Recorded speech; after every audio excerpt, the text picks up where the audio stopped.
Midnight Edge presents Real Boneheads of Cinema. Real Boneheads of Cinema. Today we salute you, Miss Kathleen Kennedy. A real Temple of Doom.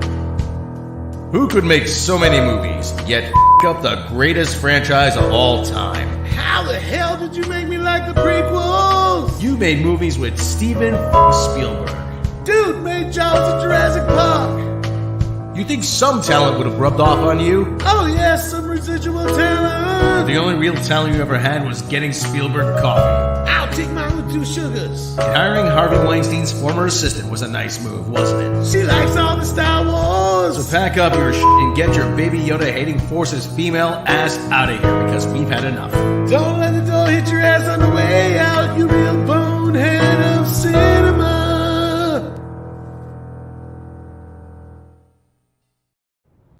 Okay, how to be a cool superhero. First things first, you gotta have a cool car. You ain't got no money, so that's not happening. Second, you gotta have a cool costume.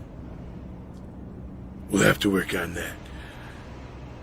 Alright, then you also have to be able to solve really complicated cases and solve crimes and kick cloud ass. Kind of like stopping that lady over there from being robbed?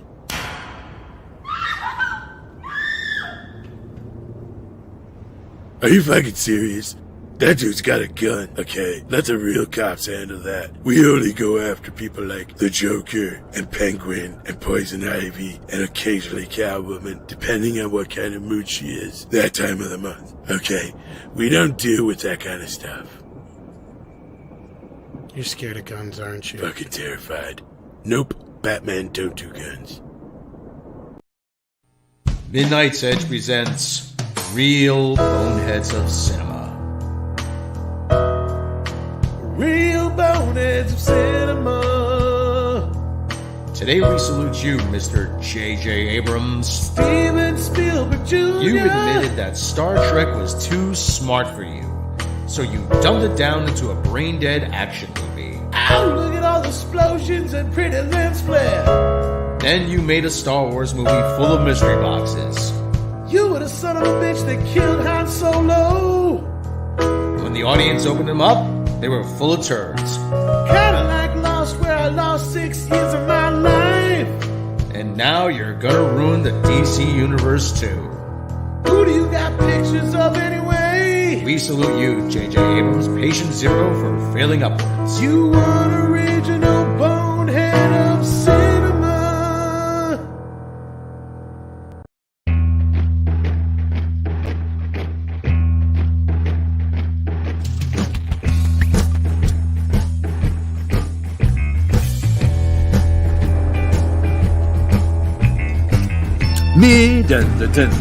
The night's edge after dawn.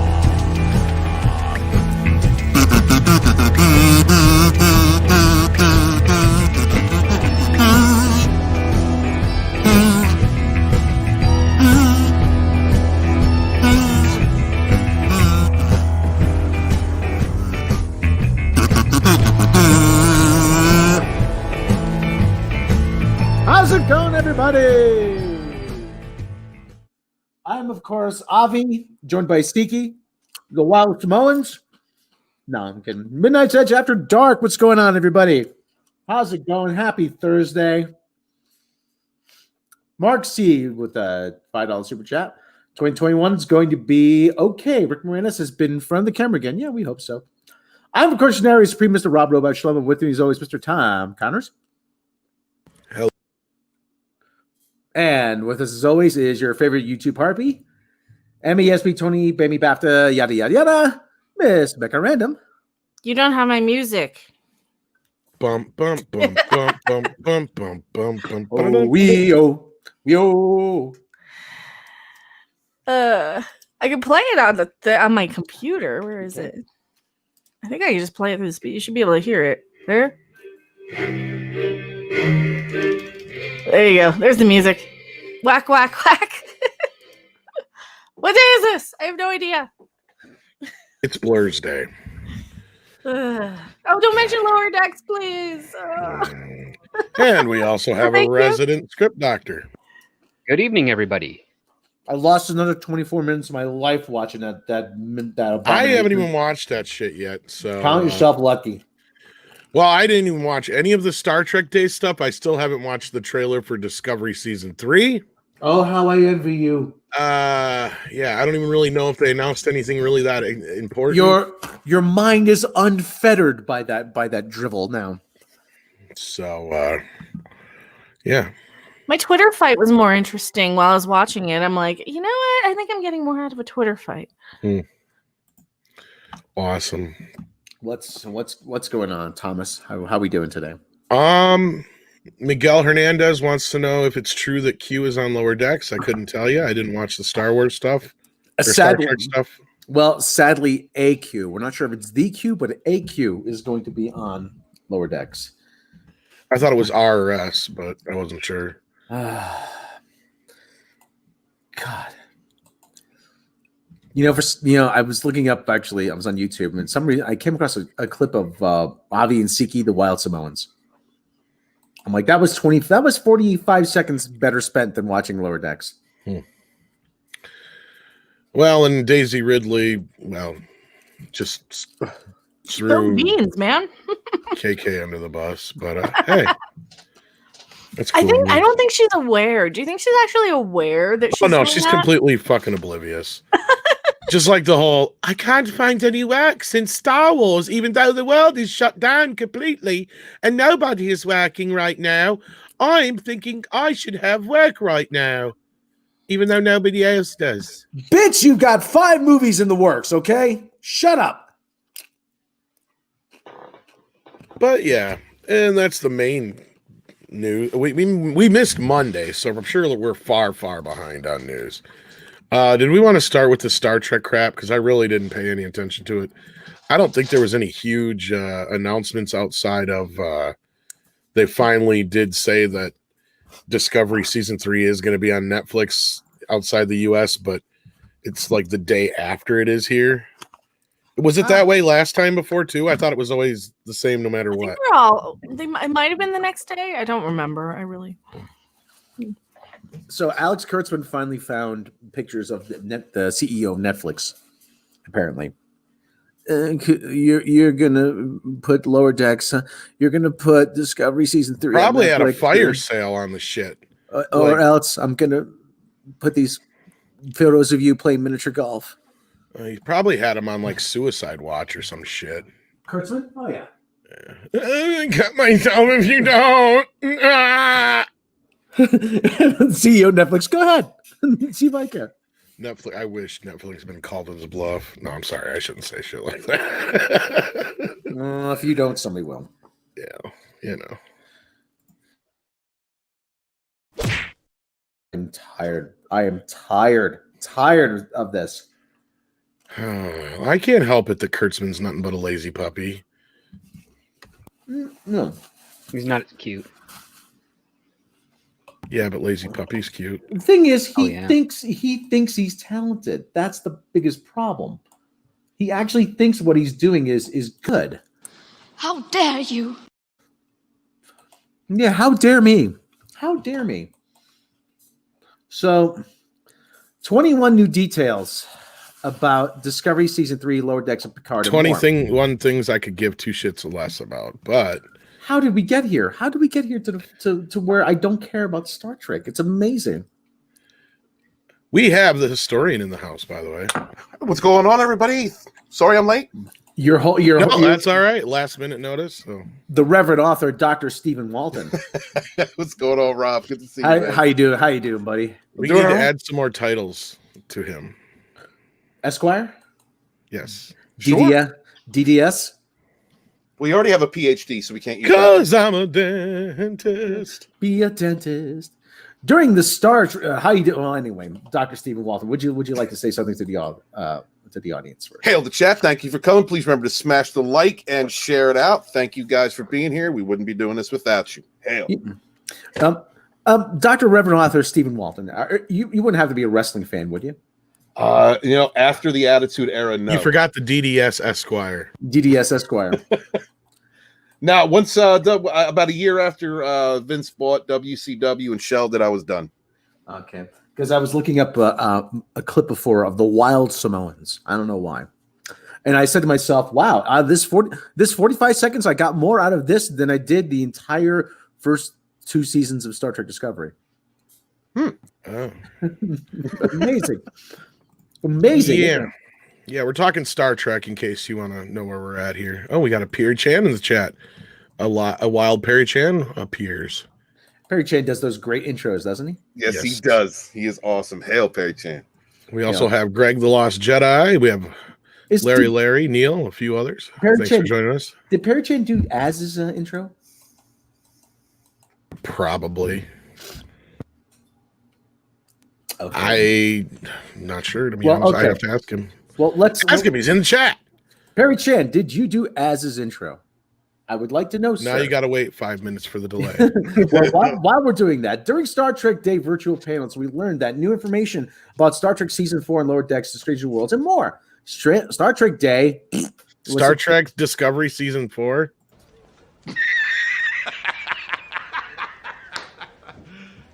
You serious? Fired. You're on fire. Get out, Rick. Get back here. No, that was the year serious. Yeah. Star Trek Day was September 8th in reference to the day Star Trek the original series first premiered. And nobody cared. Yeah, that's right. Nobody cared. Yeah.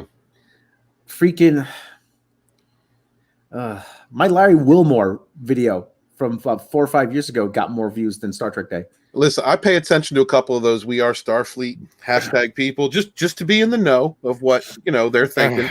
And now the thing is, well, if they don't have enough money to do Strange New Worlds, then they can crowdfund it. Yeah. We do have somebody else here. Hi, Jeff. Hi. Hi. Great. Yeah, can you Hi, hear guys. Scotty from Sparkin News Podcast. How you doing, sir? Good. I realize using my phone is better than using hotel internet. It's awesome. Oh, you're at a hotel? Okay. You don't Yeah. have to stick around if you can. I just sent the link out to a few people. Just thought I'd see if who'd show I'll up. hang out for a little bit because I just want to be near you, Tom. Okay. I know you do. All All right. But thank you for popping in. We appreciate it. He's in a hotel. He's in a hotel. Is he paying the hourly rate? I don't know. She doesn't have an hourly rate, I don't think. She gives me a discount on the 5-minute rate. 3 minutes worth of crying is allowed. Other than that, things are good. I'm questioning whether or not this person is being misgendered. Jeff or the worker? Both. Yeah. But maybe Don't you try to gender size me, bro. But you see now though I saw the Wild Samoans. Now I'm getting nostalgic for the glory days of wrestling. Classy Freddie Blassie, George the Animal Steel, Lou Albano, the Grand Wizard of Wrestling. You mean the glory hole days? Yes, the glory. Glory hole days. Do you think that was a snafu, or did he really mean that? Maybe he just likes glory holes. I think so. Do you guys know who we're talking about? Yeah, football Oh, yes, coach. it's one of my favorites. Jerry Jones, the owner.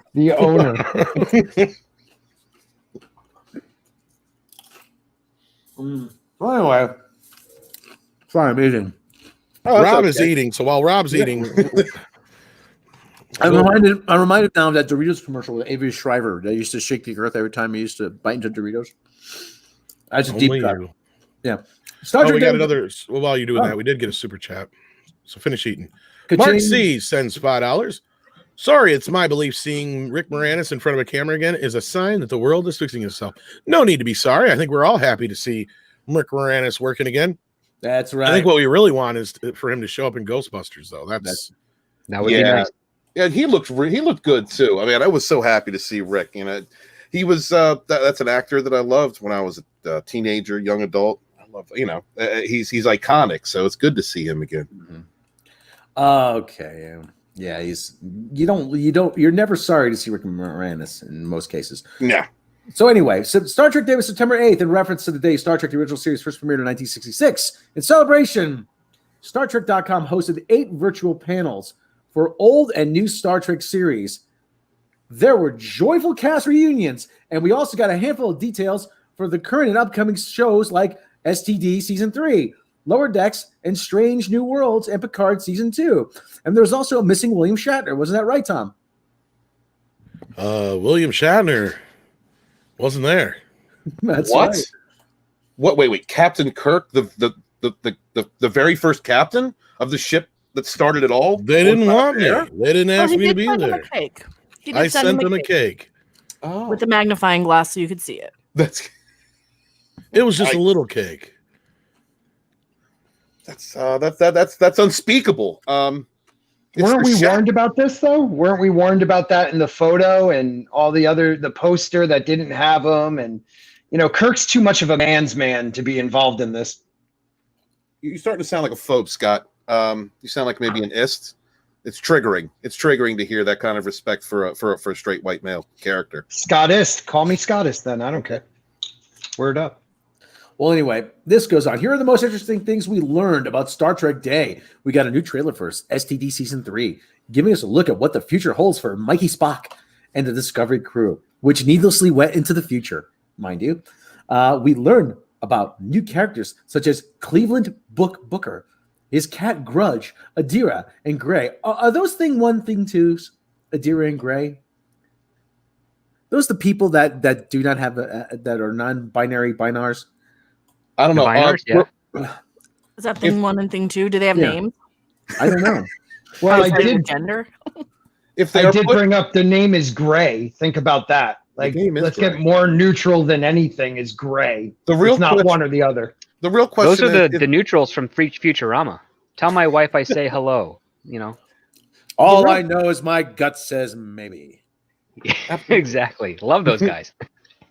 the real question is if by 2023, if they're cast in a film, will it be able for the Oscars Best Picture? That is the real question. You need to ask yourself: do they meet a checkbox? They're not people, they're hippies. We also learned there's a new logo for the show. We learned that Strange New Worlds will be episodic with one-off plots. Its cast also talked about some of the challenges Captain Pike, Spock, and Number One will face. Highlights from the back half of season 1 of Lower Decks were shown, and 2 upcoming cameos from former Trek actors were announced. Not much was told about Picard season 2. I wonder why. But Patrick Stewart is very excited about the first 4 episodes that he has read. Stewart reminisced with Jonathan Frakes about Picard and Riker together on screen. I'm sorry. And what keeps their characters bonded after knowing each other for decades? Old man Picard, what keeps your characters bonded after so many decades? Because I'm so sorry. You're so sorry. I'm so sorry. Why are you sorry? Because I'm white. And I'm an old white man. And I'm sorry. But now your character is a golem, so you can be oppressed. My precious. My precious. Not that Gollum. Oh. No, that's an android, and now you're being held down by the man. So your character's good. So much cooler if you were that Gollum. I'm so confused. We all are. I'm sorry. We'll call the nurse for you, okay? Nurse. Did they talk about STD3, the last strain? Oh, for God's sake. I can't even rant and rave anymore about Star Trek. No. No. It broke you, Rob? Yes, it did. I'm numb. I mean, this is what they What wanted. did the world come to? This is what they wanted. They wanted to break me specifically. The fat guy from the Northeast. We wanted to break him. We have to break him first. Then we'll be free. I'm like, Are you making that face though, Rob? Are you making that face? Yeah, and he's looking at Alex Kurtzman. yeah. Alex Kurtzman went to college in my neck of the woods, and I got a feeling maybe I crossed paths with him at some point, and maybe this is all retribution. Did you stuff him in a locker? I may have at one point. Oh, okay. Well, You should have. Yeah, you should have left him there. It's too bad that the locker didn't get sold for scrap while he was in it. Yeah. We could have solved this problem. Do you think Kurtzman and his hires were like cringed at the fact they had to even present Pike and let alone try and pitch giving him his own show because he doesn't fit their narrative? Why do people want to see Pike? I don't understand why they want to see Pike. He's a white guy. We have a perfect black lady with Mikey Spock. I mean, why? Because people like Anson Mount. Why? I don't understand why they would. You know, he's just a white man. Anson Mount is cool. I don't have a problem with him. I have no interest in supporting anything Kurtzman Trek. No.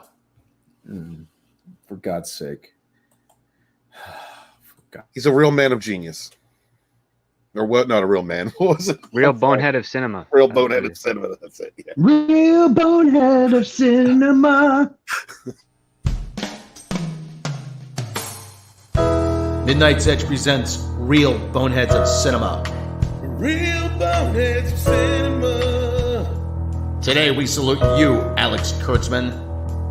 You cultural fucking locust. You've taken So the cultural effing locust thing is the best part. I know. Well, that's all Doomcock, though. Yeah. Give credit where credit's due there. Yeah, hell, Lord Doomcock. We can't take credit for that. That's all Doomcock, yeah. But at the same time, for Christ's sake. Let it out, Rob. It's ticking. It's ticking. Don't hold it in, man. You don't hold it in. I feel a rant, Rob. It's like winding up, you know. Let it flow. Remember something like I'm winding up like Tug McGraw. You need a writing crop. But I'm giving you more of the Star Trek, and the Star Trek stuff is good. Yeah. 50% of our if we can satisfy 50% of our audience, then we're doing pretty good. No, you've cut the audience in half. Here, Kurtzman deserves this. Okay, there you go. That's like a ruined The John. goal is not to drive the audience down; is to drive it up. Alex Kurtzman, you shall reap what you have sown. Don't you understand what you have done? You have desecrated a cultural icon. This shall not stand. But you like it. Do we? We do not like it. We want Star Trek unfettered by the Kurtzmanisms and the J.J. Abramisms. Abramisms? Yes, Abramisms. I've invented that word. I get a quarter every time I say that. Why do you sound so strange?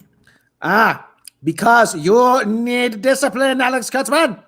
We need to get back to the glory hole days of Star Trek.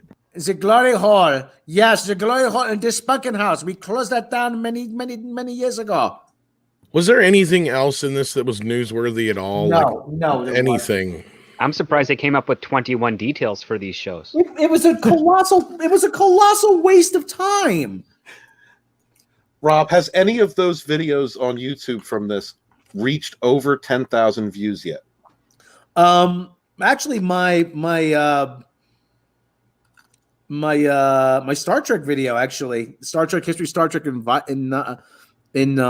History Star Trek in 5 minutes, got 11,000 views. I don't think any of theirs did. So you got more views than CBS All Access, 210,000 subscribers.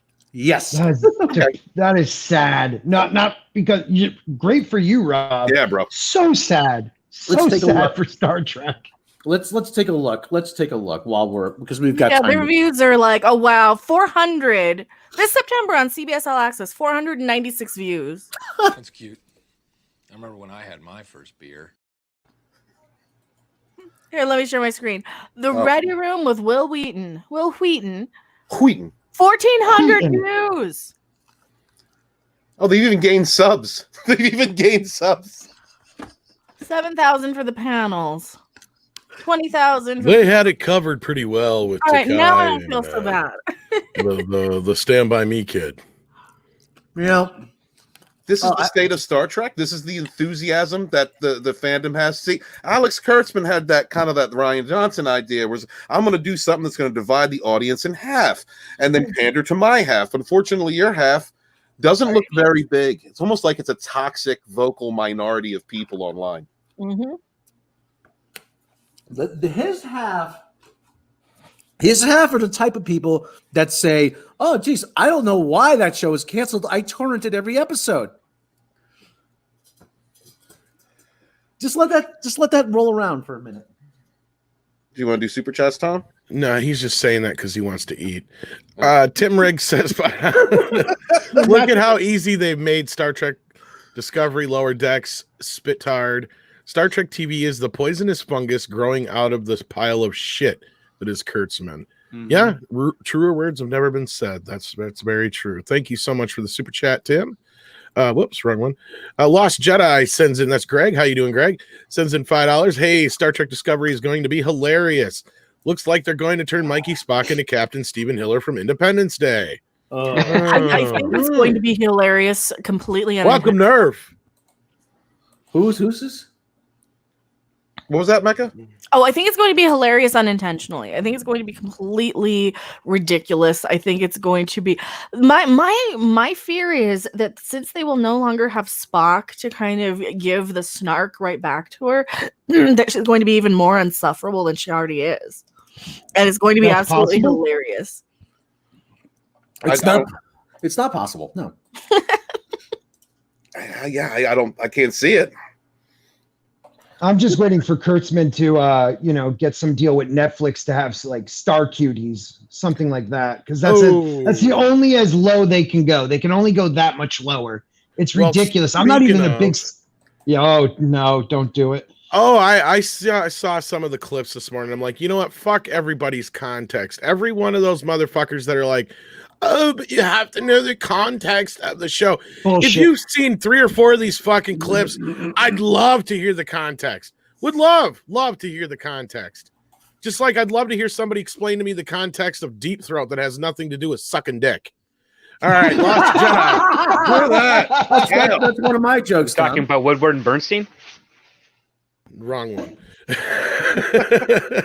Yeah, I saw clips of cuties, right? And I had to turn them off halfway because I don't need to see an 11-year-old girl humping the floor to know that pedophilia is bad, okay? I'm not so stupid that I have to sit there and watch it for 2 hours to know that it's bad. Look, and I'm not the person to sit there and go, you shouldn't be able to make a movie about anything, but there's a point where it's like you need to ask yourself, is what we're doing more damaging to these kids than the story we're telling? And I think that the people making this film did not even bother to ask themselves that. And Tom, I hear you on that because I even said the same thing. I'm not someone who should say you shouldn't make a film. But you know what? There is a point when it comes to child abuse that I can say, don't make this goddamn film. This is ridiculous. Like, I'm all for free speech, artistic freedoms. But when it comes to these children are literally being exploited on film, and their parents are allowing it, someone has to protect them. It's disgusting. Jane Theory did a great video earlier, her take on this. And, the real scary thing from what I got from her video is that there were adults present, casting, 650 kids casting, promoting, teaching, twerking, whatever, on this set while this movie was being made. That's child abuse, in my opinion. Well, let me ask, because you guys know more, Script Doctor. How many people are involved in the making of a show like this, of a movie? How many people did the choreography? How many people? Teachers, hundreds. Well, this is an independent French film, so probably between 30 and 80 people. Okay. On a crew. No one could. Everyone sold their soul then. Because the way I look at it is whoever did the choreography, like, oh no, you're not humping the floor correctly. Let me show you. Yeah, make sure to These grab people your crotch. are wrong. Yeah, well, and that's the thing disgusting. I say. People can talk all day long about context, but anybody knows who knows how movies are made. These kids aren't going to understand that. All they know is today I'm humping the floor. Tomorrow I may be having a scene that has something completely different than that, but they don't put the 2 and 2 together. Their parents are telling them it's okay. Grasp it. That's the thing, is they're too young to even be grasping or understand the message they're even sending. That's the thing. And so the message has got to get muddied. The way this thing is being presented, I don't give a fuck how much the filmmakers want to blame Netflix in this. No, they made the shit. Netflix bought it. They're just as guilty, but you know what? They made the shit in the first place, and this goes back to like the whole thing when like everybody was making a fuss about that Hound Dog movie, like whether or not the whole rape scene was proper with Dakota Fanning or whatever, because she was underage at the time. And there was a lot of the similar kind of questions brought up as to like, was it really necessary to put her through that at that age just for a movie? Like, there's ways around these things. Like, you can still tell the same kind of story or get the same kind of message across without putting girls into this position, or boys, or anybody for that matter, as far as children there's no go. need to be gratuitous with children. That's the thing. Right, absolutely, Script. I mean, when we could make movies in the 80s with a bunch of teenagers having sex and getting their heads chopped off and nobody was underage, something's fucking wrong, right? I mean, because if you wanted to do, say, a film where you had, like, I don't know, like, for instance, this one, 11-year-old girls twerking, and it was like, say, a junior high talent show, and then the audience was throwing up as a result of it, that's a bit better. That's actually appropriate content. But even in the filming of it, shut that girls down and reacting poorly to it, and then berating the kids for trying to behave like adults before they even understand what that is. Right, but and that's in kind of this the point case of here, the it doesn't movie, appear that way at all. But that's the thing, is it doesn't even matter. Like, even if that's so, is those kids don't understand the context of what they're those kids spend out, and you know this, Script, they spend hours and hours with those choreographers working on these dance moves and shit out of context of the movie. So like, absolutely.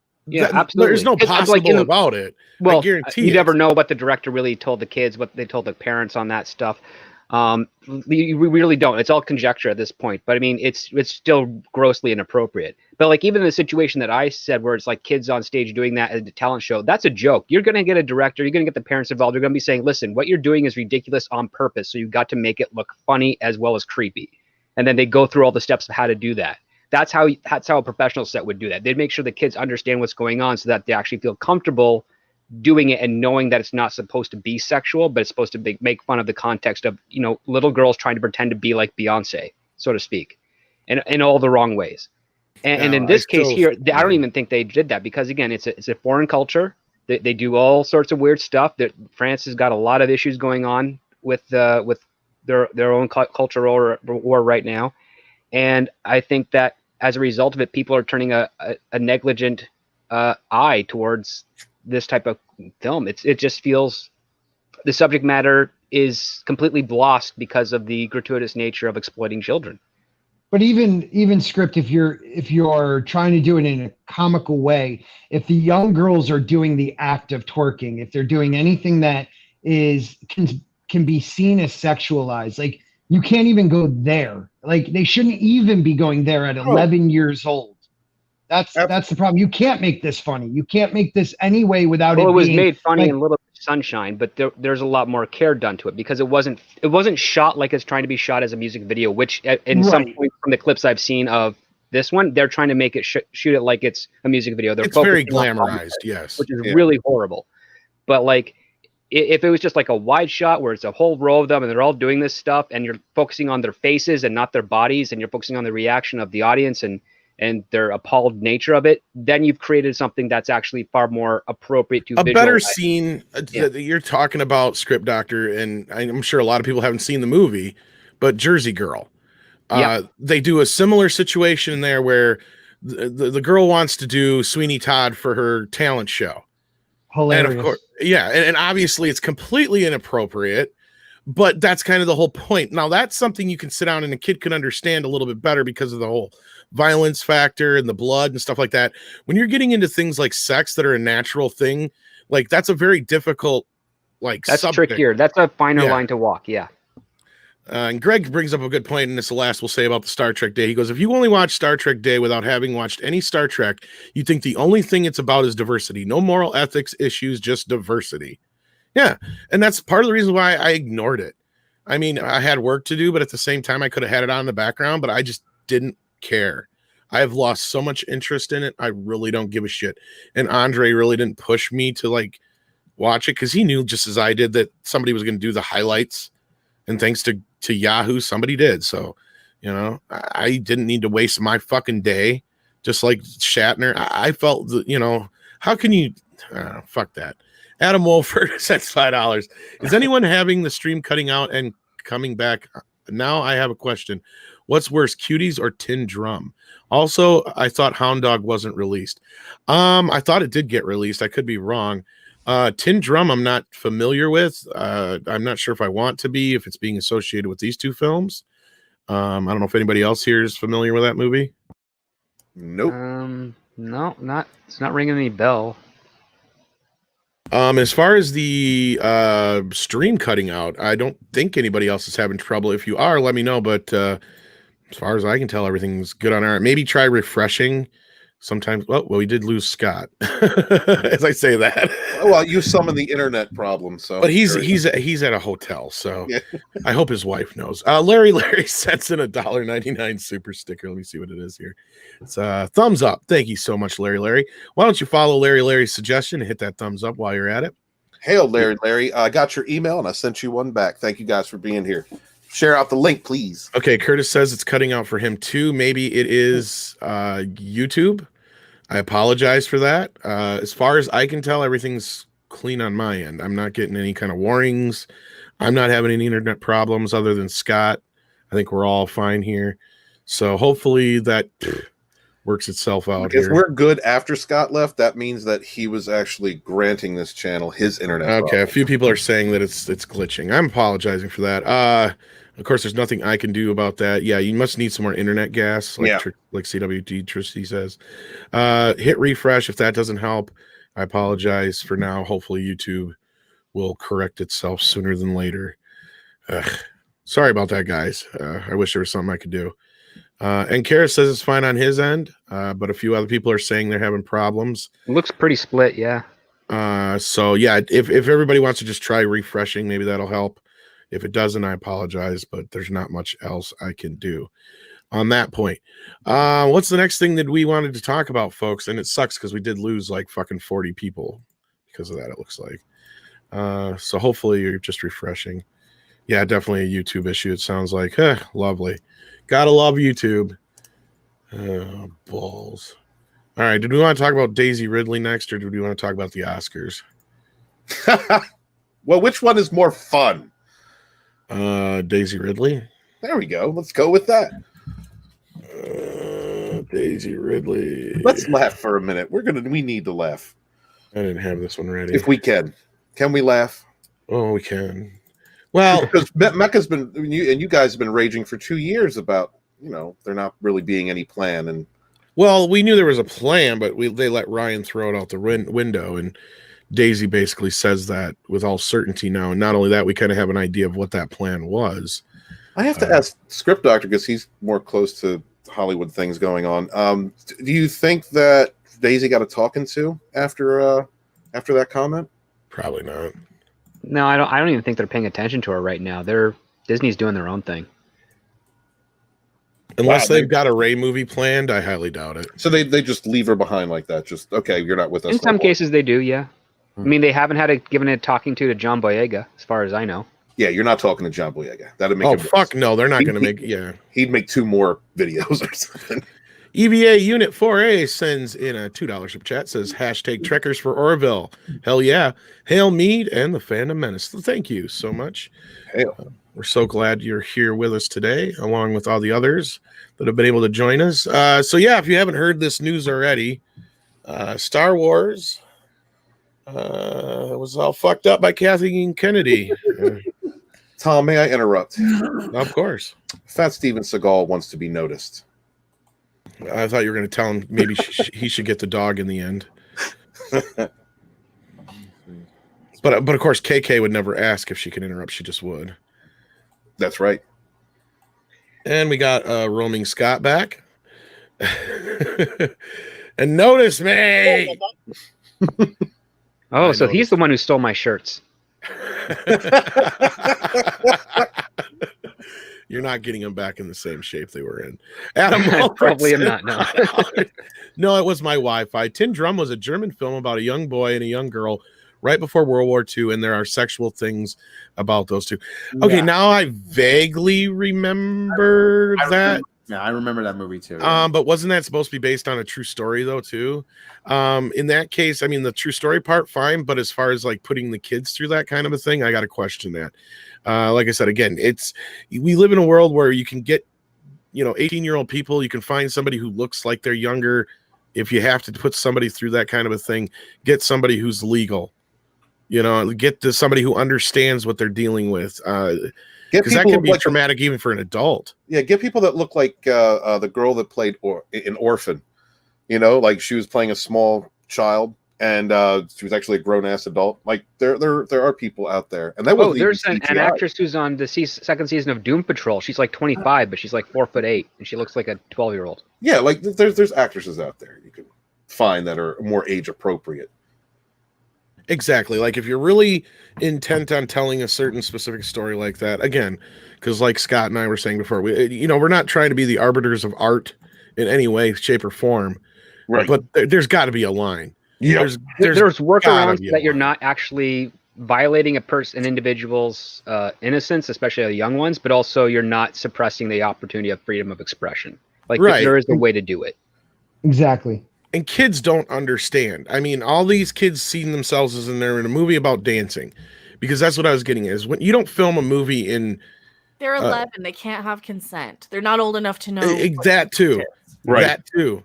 And then I thought somebody said something about a topless scene in the movie too. And if that's the case, then that's just completely uncalled for. I've heard. I gagged a little there. Ugh. Yeah. Rob Atlas sends in $2. I never thought we'd be praising Daisy Ridley. Well, I don't know if we're so much praising her as so much as her stupidity or her lack of decorum. I like Daisy. I've always liked her. I never had an issue with her, but yeah. Yeah, I mean, she was daring enough, what was it, in 16, 17 to come out on the MTV Music Awards and say there's only two genders. And then she shut up real quick because she got backlash for that. But, I mean, she's always been good. I don't ever seen her attack the fandom, unless I'm wrong. I've never seen her come at the fandom, and she's as much of a victim of this terrible production. She's as much a victim of what Kathleen Kennedy has done, what Bob Iger and Disney have allowed to be done with these films. So, who of the cast has actually supported Kathleen Kennedy and some of the Pablo Hidalgos and all those things? I can't name of anyone from the cast of these movies. Not that I could think of. I could be wrong. I don't know these people, but they could have been stuck in a catch-22. They've been wanting to say something and they can't. I mean, they let Kelly say something, but she didn't have anything to say with what the fandom was being accused of at the time, right? There's no proof for the Kelly Marie Tran incident. Go check out Ikigichi Baka's video on it. There's a whole breakdown. And actually, she doesn't point the finger at the fan. She points the finger at Hollywood, says, I've endured these experiences here in California. That's the most we've really gotten. I made a video on that where I found, and I think you can see it usually in all my intros, where I found the guy who actually started that rumor. He's the marketing. He's basically one of these marketing PR guys. So I found all of that stuff in my video, and I think I can link it to you guys here. But if you look at it, you can probably find it's like Kelly Marie Tran exposed or something. So it basically breaks down the entire timeline and the lack of screenshots, the lack of any evidence of that, and it traces back to the people who planted the rumor, basically.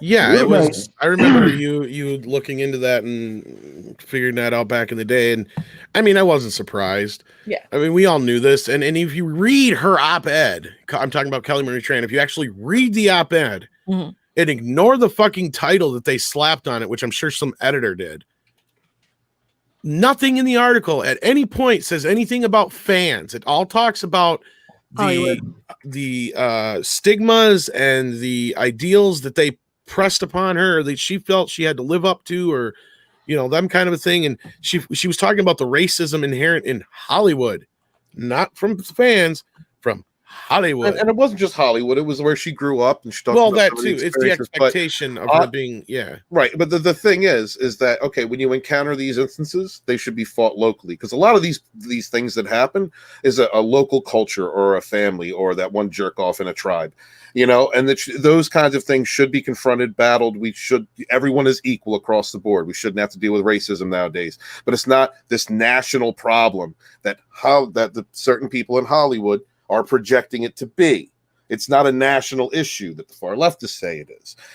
Anytime you encounter these instances, they should be fought, but they're local. It's not a national problem. It's become again a national problem with with the media approved racist hate groups running around doing their thing. But it was not a problem. This was not a big problem 10 years ago. We were coming out of it. We fought a lot. We fought a lot of us kids, and anybody out there in the chat that's Gen X or early millennial, like we've been fighting this kind of culture, taught by our parents to fight, some of us to fight this culture since the 80s and the 90s. I mean, we were heading in a better direction. The reason that we have so much turmoil, the reason we have so much rhetoric going on right now is because there's a small toxic minority who points the finger at everybody else and says they're a small toxic minority who is pushing these types of ideals. And they're just as racist and sexist and awful as what the ones that they are purporting to fight, the boogeymen that they are pointing the finger at and fighting. Sorry, had to preach for a second. No, it's the truth, man. And also, you got to realize people are like, well, why didn't these actors speak out before? Well, they were Get fired in a huge, yeah, exactly. In a huge, I mean, if anyone told me before, I don't care if it was, the last movie of the Skywalker movie, if they told me I could be in the movie, I'd be in the movie. Like if you're an actor and that's an opportunity for you to have an acting job, then you're gonna act. And for them to be able to speak out now, it's because it's over. The climate has changed. They're allowed to speak out to a certain extent, and hopefully they won't get backlash in their own career. Oh, well, they backed themselves into a corner, Scott, because you can't talk out against John Boyega. He's a person of color in Hollywood. Can't speak out against Daisy Ridley. She's a woman in Hollywood. Like, they backed themselves into a corner. Now the very people that are giving us the info, well, one of them's critical. I got to ask you guys this, and I'm glad you brought it up, Steven, and I know you're just trying to make a point, go ahead, but brother. Do you think she's saying this shit now because she feels like, oh, well, Boyega said some things, now I'm safe to say a few things? That might be it, but you know what? Script correct me if I'm wrong. She's probably not gotten a lot of job offers or, for working. And I think that's an industry affected thing because of 2020 and because of the virus. But because she's not getting that attention, I think that's another reason for her to speak out. She needs media attention. I don't think she's aware she's speaking out. I think she's kind of an airhead. I think she's just a blabber. I think she just talks, and I don't think that she could be. But I was exactly specifically referring to Boyega saying that Disney knew what to do with her character and Adam Driver. So I feel like maybe she was in her defense going out, wow, they still fucked me over kind of a thing. Maybe.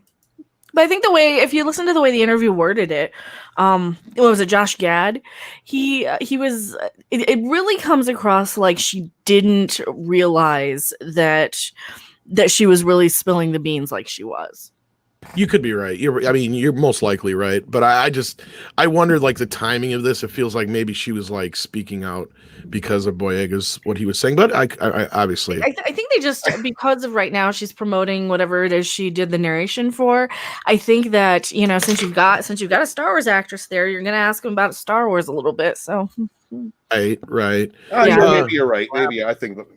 I'm sorry. Go ahead, Scott. Scott, script. Were you saying something, Script? Did I cut you off? I'm sorry. I thought I cut you off. No, it was either Mecca or Rob, I think. I cut somebody off. One thing I can say with this is that Daisy really has jobs lined up. She's going to have jobs lined up for at least another 8 years, for sure. Well, okay. Rob just did a video that's going to take me 10 years to edit, where he pretty much proves that she's full of shit in so many words, because comparatively to what other members of the cast had to deal with previously in other Star Wars films, she ain't got nothing to bitch about. Not a damn thing. Go talk to Jake Lloyd. Yeah. She doesn't have much to worry about because Hollywood is primarily run by marketing departments and greed. She's only going to be a viable actor in the industry so long as she still is relatively pretty like she is now. So once she hits that certain age where she's lucky, she also looks like she's 27 or 8 and she only looks like she's 20. Yep. Speaking of actresses that look like they're way younger than they really are. So she's not unlucky unless she just automatically wakes up tomorrow and starts looking her age or something. She's fine. Yeah, she'll be fine for a long while. The accent sells quite easily to an American audience. Yeah. It also hides a lot of ignorance as well. So, Right. Speaking of ignorance, like Becca was saying, Tim Riggs sends in $5. Thank you so much.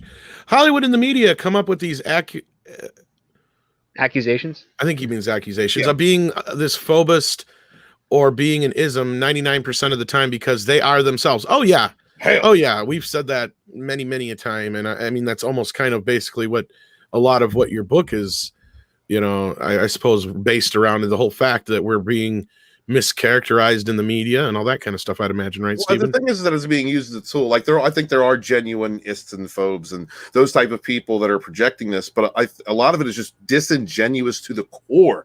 Everything from the journalists to the access media to the news and the mainstream media to people in our government to the gaming companies, comics companies, everyone, and now some production companies and producers. They're all following the same lie, and they all know it's a lie, and they're so entrenched in this lie that they have no choice but to continue to perpetuate it. I think that's the biggest egregious thing that's going on within this culture war right now, is because it's all bent on a lie, just a web of lies, the waterfall of lies, and we're all having. Yeah.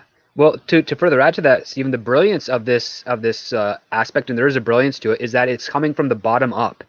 It's going in through the schools to the students, to the graduates who then work in Hollywood, who then basically filter out the stuff that they think is antithetical to their own points of views. They push up the stuff that they support. That changes the narrative from the moneymakers side of things because they're getting the information that says, oh, this stuff seems to be popular, so we'll go with this. And then they're slowly being chipped away psychologically as to what they think is going to sell, because you have this well-placed strategic bottom-up foundation to push a narrative. And then as soon as it gets high enough where it starts to spread, and then you have the recourse from it, they have to say, well, all our analytics are saying that, hey, this is the direction we should be going, but for some reason we've got these people that are screaming out against us. And so they just counter that with the progressive argument. Well, like, oh, they're stubborn old people, or they're people that are, the ists and phobes that they've been pulling around. And they think that is just that small minority, when it's actually the inverse. It's the majority of people who are outraged at the fact that pulp culture, the American culture as it is being slowly dismantled one bit at a time through our entertainment, but it started at our education. And right now it's already bled into the politics. So we're already at DEFCON 1 right now. Wow. And well, I don't even know if you it's so just much have American. to wait for it to be kind of roll over, because eventually people are going to have to get up and be a bit more active in their communities to sort of right the ship in a very proper and discourse way. I wouldn't even so much say it's American so much, because if it was just here, concentrated here, I was just speaking specifically. No. But what I think it is more so they're attacking the nuclear family, the ideals that America stood for all this time. And that's the thing is, I get where people are saying like systematically things are racist and certain things like that. Yes, people can be racist. People can use rules against other people that are in authority over others, but Don't way fight America racism with racism. Well, there's that aspect of it, but what I'm getting to is like, this goes back to the whole thing with like when Dean Cain got a bunch of shit for saying, Superman couldn't say in the, truth, justice, and the American way. Now, there shouldn't be anything wrong with him saying that. That's the problem. The American way, there's nothing wrong with it. The system is set up to where as long as those who are, enacting the laws are following those rules, everybody has a fair shot. Everybody's seen as the same, no matter what your race, no matter what your sex, no matter what your disability or abilities are. And as long as everybody plays by the rules, then America actually is the greatest fucking country in the world.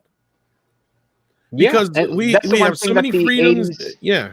That's one thing that I guess not so much, I guess the political side of things of the United States kind of failed in the 80s and 90s, is that they weren't reinforcing that core value of what the American way definition was, because there was a lot of controversy. There was an influx of greed and corruption in institutions and whatnot. And so people started to lose trust in what the American way was, because the people that had to speak out for it, saying that it's about the opportunity, about making a better life for yourself and for your family and those that you care about. And when that got muddled with corporatism, and not like the stuff that actually helps build that opportunity, but actually suppresses it, you then start bleeding over and creating this pseudo progressive thing where it's like, yeah, the American way, that doesn't exist anymore. So that's why we're not going to say it. And you're like, no, that's the wrong mentality to have. You have to, stand up. You have to do what Captain America says. Plant yourself against the shore and say, no, you move, because you're spouting a lie on the core values of what made this country great to begin with. Absolutely. And Karis, thank you so much. Great supporter of the channel. Thank you. Says, it's all by design. Yuri warned us about the cultural vandalism way back. Hollywood media is the problem. No one listened. Yeah, I agree with a lot of that. I get in the argument a lot of time with people, even my own dad. Like, I bitch at him. It's like, you watch too much CNN. You got to get out of your little bubble, man. And he's like, well, you're watching too much Fox News. I'm like, I don't watch faux news. I don't watch any news, actually. I said, I watch the raw videos. I see what the fuck I see going on in the world in the raw videos on Twitter. I don't need to be told by the media what I'm seeing. Well, because they always say it's not one, they'll be in front of a giant fire and say, oh yeah, it's peaceful. It's a fucking asshole beating somebody to death and splatting his brains all over the sidewalk. That's not peaceful. Exactly. Mostly peaceful. Yeah. Sporking News Podcast. Thank you so much for stopping in, Scotty. It's okay. Don't worry about your internet issues. If you guys haven't checked out Sporking News Podcast, do yourself a favor. Scotty is a fucking hilarious gentleman and a great friend. So thank you for coming in, Scott. We appreciate that. It was such short notice on that. As far as I don't watch faux news. I don't watch any news. I watched my female soccer team. I walked in the basement. Yes, they kick hard though. You got to watch out. They kick hard.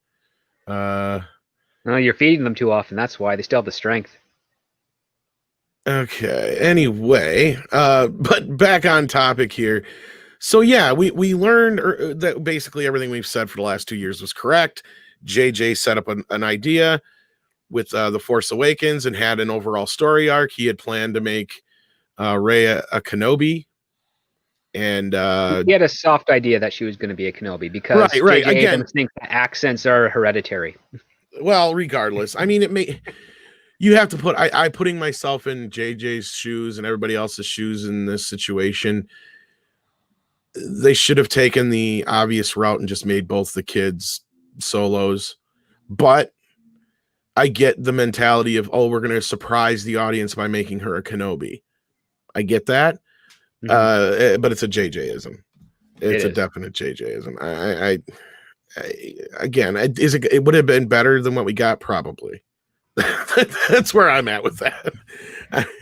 They had more opportunity to actually explain it in a far more dramatic way, because what you're looking at here is that, let's say, for instance, yes, Obi-Wan did have a kid. The oldest that kid could be would maybe be 17, around Luke's age. So you're looking at a story where him and his lover who had that child had a falling out at some point.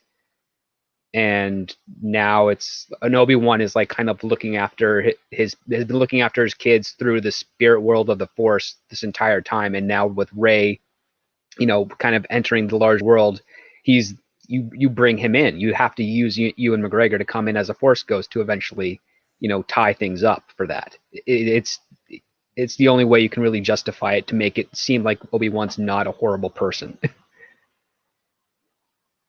Yeah, and I mean, I guess they did set up some of this stuff in Clone Wars and some other places.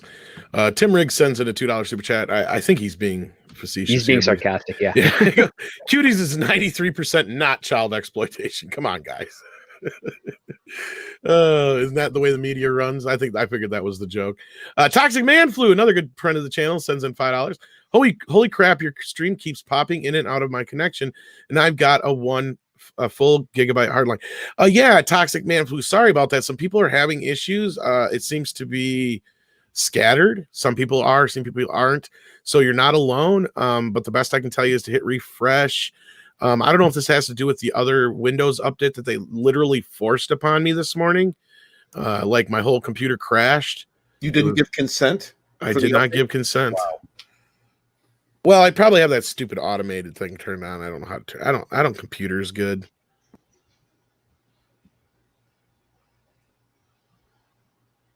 So like anything with computers, I'm Yes, Walmart does not sell good computers. I'll just give some advice. Oh no! Well, I needed a computer now, and it was like basically what it was. Hey, it's lasted this long. Outside of it's Windows is the problem. Windows is the problem. I haven't had any problem otherwise. Yeah. It's Windows. It's all Windows. Every problem I've run into with it. Microsoft, we make worse versions of the things you already use. They take up so much resources that you have to have like a screaming fast computer to basically run it. And I do. That's where I got lucky. My only problem I had before was for some reason the fan was just shit. Now that I got this new fan, it's amazing. It's quiet. You guys never hear it. You know, it's awesome. Oh yeah, and you haven't like vanished from a stream. Oh no! If I've had internet issues, but I had the net guy in here, and he supposedly fixed it. And since he's been here, I only had a few hiccups this morning. But again, that was more Windows than it was the internet. Nice. So anyway, yeah. What were you say, Steven? Oh, so that's great, man. Yeah, I need a new. We need Scott. Scott needs a new computer and new internet. My poor man. Mead Radio, the Windows Update episode. It was, and you know what sucked? Didn't get one fucking Karen warning. Didn't get pulled down once. Nice. But my computer was like slowly dying on me as the stream's going on. I got to a point where I'm like, guys, I can't go anymore. Like it's not working. I can't get it to do nothing. I couldn't bring up any folders, nothing. Dark Saber Force sends in $5. Hayden Christensen spent years with negativity from fan base, but never spoke against them, and even said he does want to come back as Anakin. Legit. You know what though? I doubt he got anything like directly to his face or on the internet, because people just griped about the character. They knew it wasn't him. They knew. Oh yeah, like I've met Hayden Christensen. Yeah, I went to college with his little sister. I've seen him at the local gas station pumping gas, and I've chatted, and he's like, yeah, it's just. I had to do the best I could with what I had. Yeah, I'm sure that's not what his choice was. I'm sure he didn't want to do science. It gets cars and gets everywhere. I think the only thing he said that he was disappointed about was that he wasn't in the Vader suit as much as he wanted to be. Well, yeah. I wish that Leaper had been a better movie, because it was a pretty cool Jumper? concept. Or Jumper, you mean? Yeah, Jumper. Yeah, look, I even forgot what it was, Dan. That's all right. I know what you meant. It was all right. But I never read the book, so I couldn't speak to how good of a translation it was in that sense. But the concept was there. Adam Wolford sends in another $5. Thank you. Okay, I switched from my Wi-Fi to my mobile and restarted my phone. Still having the cutting out problem. YouTube might be doing it to you guys. I don't think we're big enough for them to give two shits and a fuck about us. I appreciate you thinking that we are, but I think it's probably too many streams at once, and YouTube can't handle it all. It's hard to say. There's been so many issues throughout the country in the last few weeks because of this whole thing. It could be a combination between just too many people streaming and or an overload in the circuitry for the internet right now for people trying to stream, watch streams, or it's just fucking Lord knows. All right. Toxic Man Flu sends in $5. Tom in a TOS uniform screaming, Windows! I need the echo thing like Az has. And we got Jesse Miller here. How you doing, Jesse? You went from hanging out in the chat, now you're on the stream, but you're muted. I think you were having some issues there. All right. Well, while he's figuring that out, we'll move on with this business. But yeah, I mean, we're not surprised by this. Oh, there he is. You there, Jesse? Hey, homie. I just have my mute on because I'm making coffee. Oh, no problem. We're just finishing up the Daisy Ridley business here. I know you were in the chat anyway, so you're kind of up to speed. Yeah, she's cute. I'd bang her. Make that money, bring it on home, mama. I've seen some of the women you'd banged. I can believe that. Yeah. At least you didn't watch. Not the whole time. Just was there a payment option? I had to pay if I wanted to stay. All right. Clips on the hub. Tim Riggs keeps sending in those fibers. Thank you so much. ISPs are still cleaning up the mess. That Century Link caused a couple of Sundays back. Down detector showing some services with outage spikes right now. That's what I was figuring, Tim Riggs. That's what I was thinking about, and thank you for bringing that up. The last Sunday or whatever it was, they had that big fucking snafu, and everything has been shit ever since. Is that why I wasn't able to join Ords' Diablo stream last Sunday? Maybe. It was either the Sunday before or last, or something like that. But they've had nothing but issues ever since then. It was some big fucking snafu. But yeah, so anyway, Jesse, are we not surprised that Ryan and KK threw out the whole plan? I mean, this is what we've been saying for I'm years. just surprised any of these people have jobs. I mean, they've been a walking joke for like 4 years. Well, then they fail up. You don't fail down, you fail up. Yeah, but if you fail up, it's usually like, I screwed up. Now I'm going to apply for a better job before anybody notices. It's like, this is out in the open, just like throwing rotten produce. And, it's like the walk of shame in Game of Thrones, but it's been going on for almost 5 years now. So it's just like, they're not going to get fired already. They're not getting fired in the future. So it's like, stop giving them air, man. Just don't buy their shit. Yeah, well, it's Hollywood. You fail upward. That's all. That's you fail upward until all the other companies don't want to hire you. So and that takes a while because everybody's starting a new company. Unless you're just a boss like Shatner, and it doesn't matter what they think. You could look like a boss in your I'm Batman t-shirt right now that you can get at Mixed Tees. Link in the description below. Well, Shatner's almost 90 years old. He's been acting for 60 years. He's done a lot across film, television, and stage. So he's not. I have zero fucks to give. I forgot. It might have even been the Shatner roast, but somebody said something on one of these Comedy Central roasts once where it's like, you guys could do this too once you've had this little thing called a career.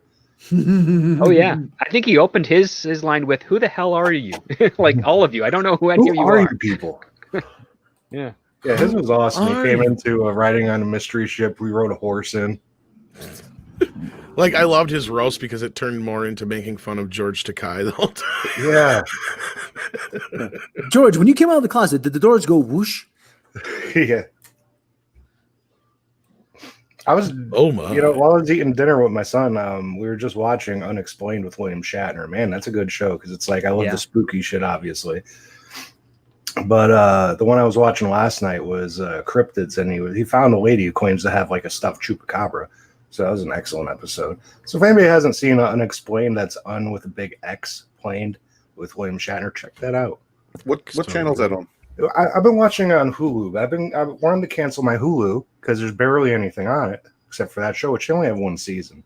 But I was trying to get HBO Max. Now the TV in the living room is one of those Roku TVs. They don't carry HBO Max for some reason. I'm like, what the heck? Because they don't want to play ball with AT&T.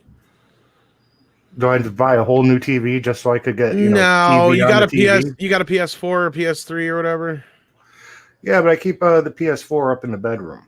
That or find yourself like a cheap used PS4 or something that you can get the HBO Max on PS4 or Xbox or anything like that. Yeah. Wonder if I could download that on my DVD player, Blu-ray player. You might be able to. Depends on if they have an app for it. I mean, that's the thing. All the ones that they're keeping it off of, people are bitching about it. But it's like I totally, they're blaming HBO Max, but guess what? It's the fucking companies themselves that are probably doing it because they don't want to play ball with AT&T. I guarantee what I'm getting at. If everybody else isn't having a problem, but you are, it's probably you. Well, I'm saying Roku don't want to play ball with them, and I think they just finally got some deal through like the Amazon Fire Stick. They finally got it to work through there, and some other shit like that. I just thought it was odd because Roku is one of those like gray area companies, but they do make television sets, so it's like, I don't know what legitimize yourselves. I don't, unless it's just a compatibility issue and they're still working on it. That could be too. I mean, I'm not trying to say it's completely nefarious, but I know there's been always a bit of contention between the whole, because like when AT&T ran DirecTV and all that shit, there was always issues. Like people were fighting and all that kind of crap. So I have a feeling like, it's one of those things. Oh, okay. The other big news, speaking of one of those fucking things, I'm sure some of you heard about these new Oscar rules. What if you don't bend the knee every like 5 feet going up to the stage? You don't get one. Well, it comes down to this: if you want to be in our club, since you've got all these different franchises, different movies that have been failing because people don't want them, and I believe I don't have any inside information. I think that maybe the people who pay attention to profits are not liking this trend. So before they change that trend, the Oscars is going to step in and make sure that everybody follows the rules, or they don't get to be a part of their club and get their little trophies. That's how I look. I think it's even deeper and worse than that, to be honest with you. I feel like this is a fail-safe button. I think this is like a nuke button. Like, how do you mean? Like, it's by like they know that the money men and the studios and all that kind of stuff have had enough of this woke garbage because it's not making any money. Mm-hmm. And they know Way that to blackmail them.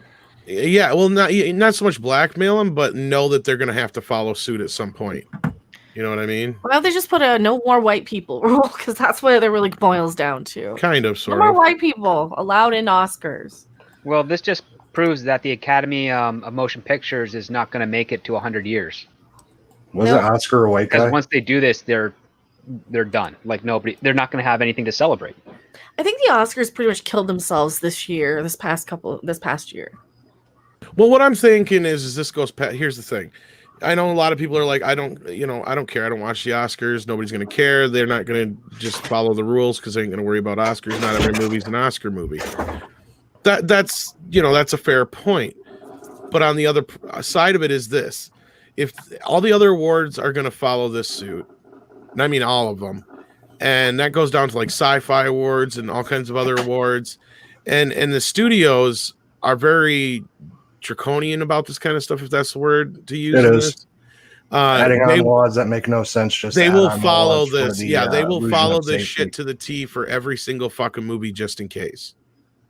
Like it'll be easier for them to not fucking deal with, is this movie going to be a contender or not? They'll just make sure every movie can be, and they'll just follow these rules. So to me, it feels like it's no matter what you want, no matter what happens, we're going to make sure our agenda stays in place. Script Doctor, as a writer in Hollywood, how do you feel about this? I don't like to be told what I can and can't write from my own original work. If you hire me for an assignment job, I'll do the job because that's what you're paying me for. That's the negotiation we made. But if I want to pitch my own thing and get that funded and made, and it's good enough to, under normal circumstances, be recognized by the Academy for an award, I think that should hold up because that's the way it is. But again, this is the Academy of Motion Pictures is really a third party. They're not. I mean, they're connected to studios through just exchanges of gifts and money, but they're not really. They can't control much of anything, in truth. So I think this is actually going to have more of a backfiring effect, especially in the next 2. I mean, this doesn't happen until 2024, but I think by the time 2024 comes around, people will either forget those qualifications and then not even be able to acknowledge them unless they're really anal retentive, which has been kind of something that the Academy has forgotten to do a couple of times. And I think that if the industry won't be the same by 2024, I think it'll be a bit more controlled, I hope. I mean, it was heading that way before the virus hit. And I think they can only maybe try and stretch out this type of agenda thing for another year and a half in a more normal world before they end up having to switch gears and go back to trying to make the best thing that they can and have whatever agenda or messaging they want to put be a byproduct of being entertaining and of quality, so, as opposed to it being the front runner of the subject matter at hand. So I don't. This is them just basically shooting themselves in the foot 4 years ahead of schedule. Like, we already know next year's Oscars are going to be the shortest show ever because there's been 10 movies that came out this year that possibly could qualify under normal circumstances. One of them being Sonic the Hedgehog. I mean, yeah, I would imagine. I would imagine that it limits the creativity of people. If all these companies are just going to go with the status quo, if they're just for the chance of being included in this. And smaller studios that usually can grow because of an Academy Award aren't going to hurt themselves creatively based on these rules. Like Blumhouse is going to look at them and be like, we don't need that. And Blumhouse is like kind of like the little studio that's kicking ass right now. Disney, they can get away with it because they have access to so many people that are the best in their field that they could tick those boxes and not have an issue with. Some of the other bigger studios like Universal, Sony, Warner Brothers, even Paramount, they can do that type of stuff. But your mid-tier and lower tier ones, that'll be a little trickier because you have a very small pool of people that are great at their jobs that also check those boxes. So it's going to mean great competition for those people who fit those things. They're going to be able to ask whatever price they want. So now crew members and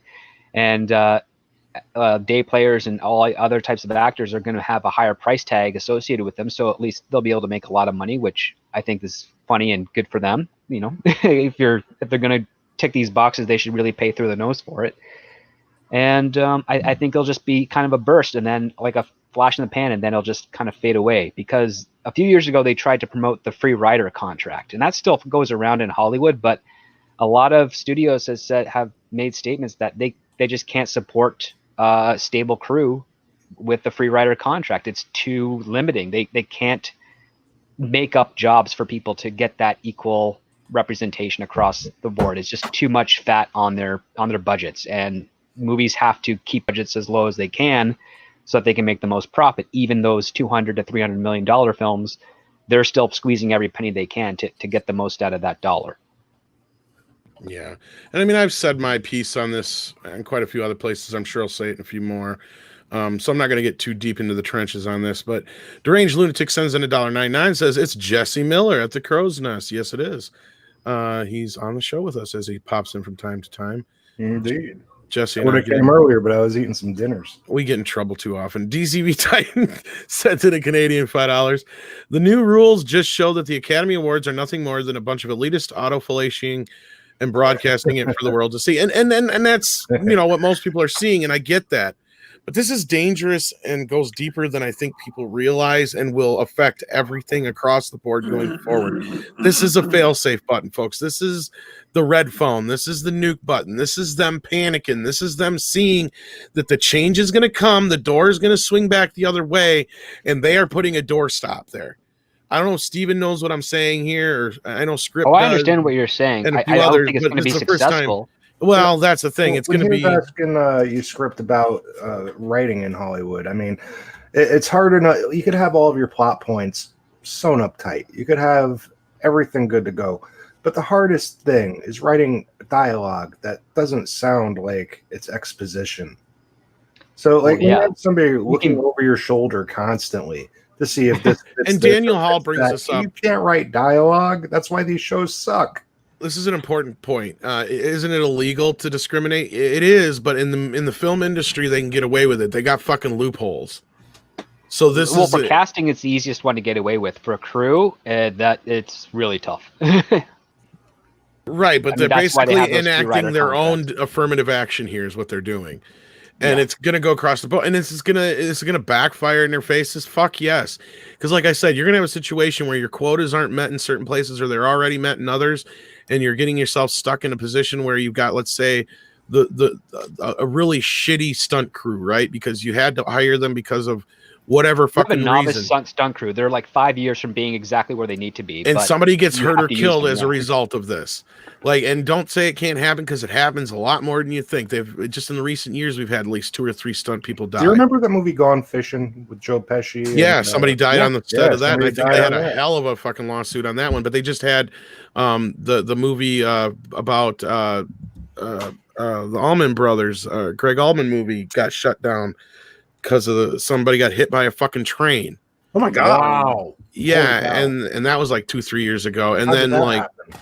Well, I guess it has something to do with it was one of the I don't think it was one of the stunt crew members that got hurt, but everybody had everybody set up, and it would have been the stunt crew's responsibility. But I guess one of the this one lady that worked for the prop department or something like that, because the whole thing was it was for a dream sequence or whatever. And this is one where I see there's no excuse. You could do this a lot easier with a computer. But they had like a bed on a train tracks or whatever it was, and she went to pull the bed off, and it got too late, and she got caught up in the train. Damn. And then just like 2 years ago, they had the stunt double die on Deadpool 2. Yep. Did they? Yeah. Doing what? Yeah, stuff? because already motorcycle you're already stunt. risking accidents with stunt performers anyways. There's always that risk, but now you escalate the risk when you're not able to get the best crews to do the job. And that's just on the stunt side of things. Same thing can happen for cinematography too, and sound recording and electric and best boy, key grips. All those guys, they need to be the best they can, efficient at their job, very high efficacy. And there's a lot of apprentices in there. So what's going to end up happening is you're going to have a lot of these openings for people that check these boxes to get in, and then they're going to be fast tracked up to higher responsibility that's outside of their purview. And now they're going to be, at the worst case scenario is they put people at risk. The best case scenario is that they're savants and they're able to do the job. And then everything in between is just a nightmare to work at. We've seen this already in certain areas with the forced diversity. Kathleen Kennedy. Yeah. Exactly. A great example there, Mecca, where the forced diversity everywhere inside and out, and how you have directors and writers who've only had no experience or only written on Gilmore Girls moving up to shit they have no fucking business working on. Tim Riggs sends in $10. Thank you so much. Money is king though, Tom. Yes, it is. Will it screw stuff up? A lot. Yes, for probably years, but studios can't afford for that long. Hollywood isn't going to the only thing competing for people's attention. You're right. And here's the problem, though. This is why I think this is in place, is I think that the money men are starting to squirm. So I think this is their way of saying it. Because you got to remember, the mentality of a lot of these people is they don't give a fuck about money, in a sense, is their agenda comes first. Listen to Kurtzman. When he flat out says the agenda comes before Star Trek, he don't give a fuck about Star Trek. Nope. These people don't give a fuck about our franchises. All they give a shit about is shoving their agenda down your throat, no matter what the cost. And cuties. And maybe we gotta chop off their agenda with our teeth. Well, unfortunately, we're doing the best we can by not supporting this stuff, but it's only going to go so far. And that's where I'm saying I think this is coming into place. I think this is being forced upon the industry because there's these few people that have these agendas. And sorry to say, a lot of these people with these agendas have fucking money. They do. They have the money to blow.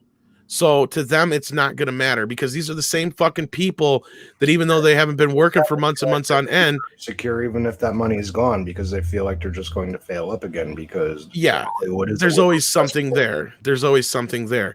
And these are the same people that haven't been working for months, but they don't give a shit because they may give a shit to right now because they're stuck at home, but remember they're stuck in a palatial home with a fucking tennis court, a pool, sauna, gym, all this shit. They're stuck at the Hard Rock Las Vegas. Pretty much. If they're lucky. I think right now, like they're nice homes, but when they go outside, it's like orange all the time. It depends on who, but I'm just saying, like the point is a lot of these people, their house, they have the money to weather this shit, and they think they're on the right side of fucking history. That's what you're telling me.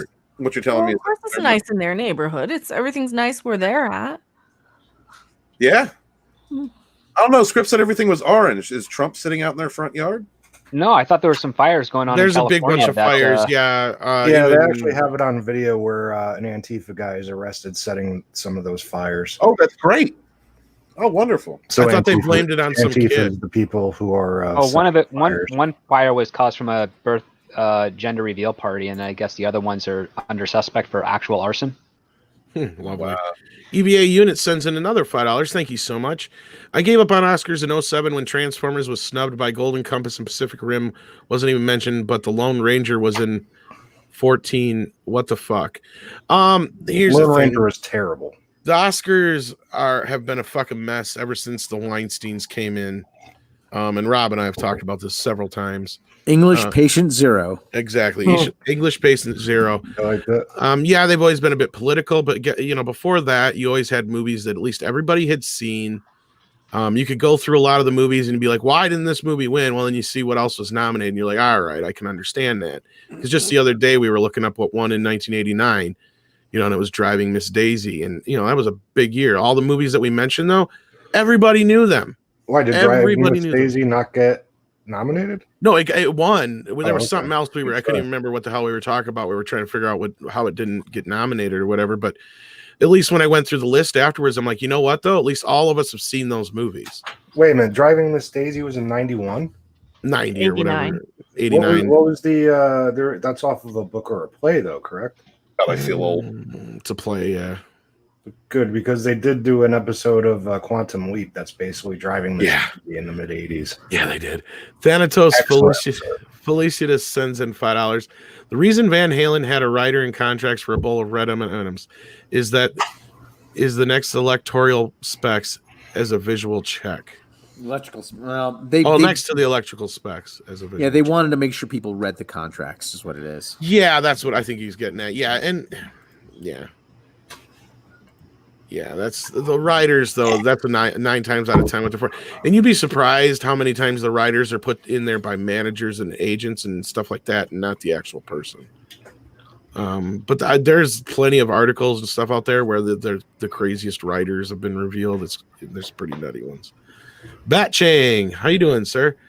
I'm assuming it's a sir. Sorry, didn't mean to assume your gender. $4.99. But the woke money has run out sooner or later, right? Well, you would think so, and that's where I was saying I think this is a failsafe. Why else would they be doing this? If you think Hollywood is getting the message, they'd be swinging the other direction. Well, this sounds to me like people with a specific agenda, especially the people behind like the Actors Guild and certain other places, which they really seem to be pushing a lot of these agendas because it makes opportunities for people who normally wouldn't have them, like we said before. And to me, it's kind of fucking sickening to see people using their race, their sex, their disabilities, what have you, to get further in a film career. I go with the Macho Man Randy Savage theory. The cream rises to the top of the World Wrestling Federation. So, like, the cream doesn't rise to the top anymore. They just it used to until this. They're regulating the top. Yeah. That's cream. The thing. Like, there's never any. There is a various level of gatekeeping in Hollywood, but it's really just to sift out the inept. Like, how committed? It's to test the person to see how committed they are to actually doing this job. And if you can't make it, you wash out. But if you do, you will eventually go somewhere. It can take a couple of months. It can take a couple of years. It can take a couple of decades. It doesn't. It all depends on luck and perseverance. But what they're doing right now with these initiatives is they're basically trying to just open up the floodgates just to look good across on a PR level. And it ends up kind of backfiring in many cases. Like this one, because they don't realize what society actually is like. No one wants any of this crap. Nobody. And do you think any normal person wants to get preached to when they're paying you? No, you go to church to get preached to. Schwarzenegger. Steve, what do you mean? I want to see a jacked guy go into a shed with a bunch of tools and come out and kill a bunch of cartel members. That's all. I don't need a storyline here. Yeah. Well, Steven. that guy is going to be a non-binary disabled person of color. You're going to get that. I already saw a handyman.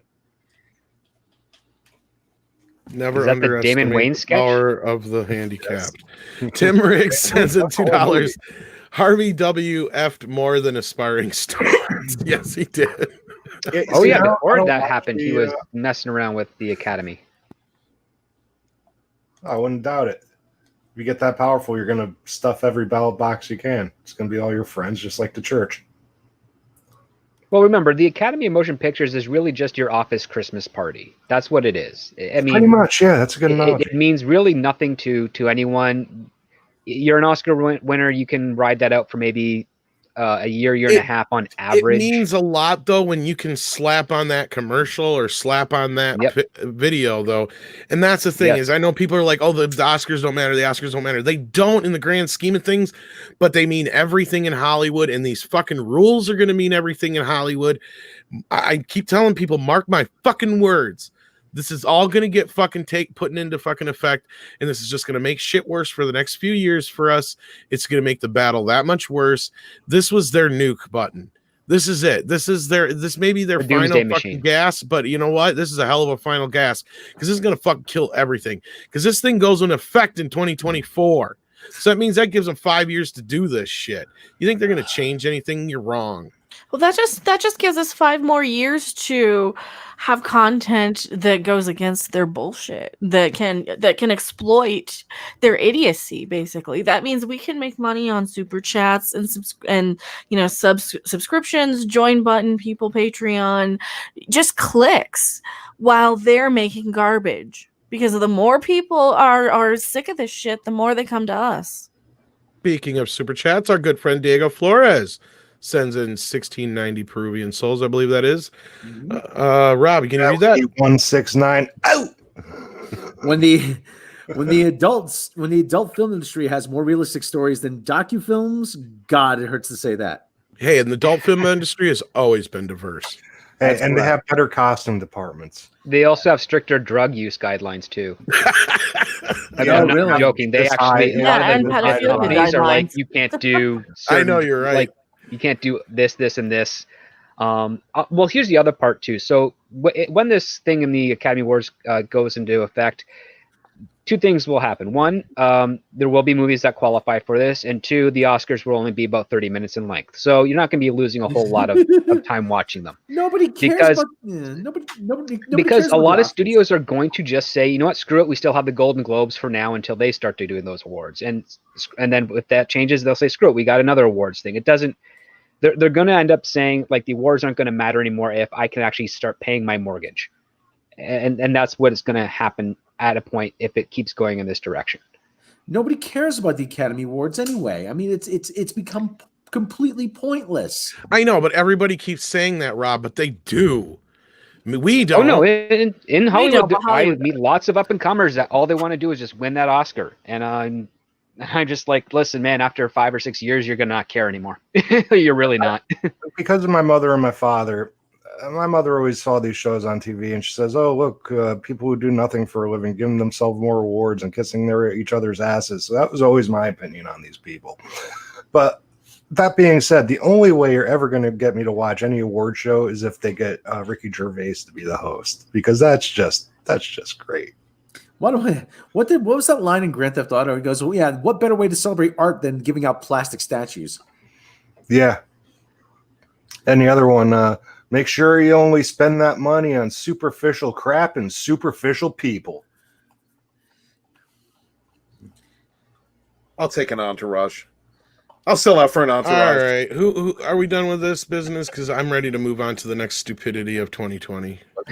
Okay, let's see what we got here. It's a bottomless well of stupidity, Tom. I mean, you're going to have to be a little bit more specific. Oh, this is awkward, but I'm going to keep my fucking ad blocker on, so shut the fuck up. Tell them. RoboCop prequel series in development, and it won't feature RoboCop. What? Not a RoboCop prequel series. What is the point? You're kidding. Are they going to call it Delta City? Like, probably. They're just going to have it be about that's all it could be about. That's just like random cop show number 5. Exactly. It's just gonna be like every other fucking cop show. And RoboCop. Do you want to read this relationship between him and his son that was so well done? You need RoboCop. Yeah, I gotta send you the link. Yes, I mean, but it's just a little slightly futuristic cop show. That's all it is. Yeah, the only thing I can see it being about is like you said, Delta City, and in the building of taking down of old Detroit. What else is there? Because when you get to RoboCop, Delta City hasn't been built yet. That's kind of the whole joke, is that it takes them 10 years to do something they said they were going to do in, 10 months, yeah. It's the whole... RoboCop's a fucking joke!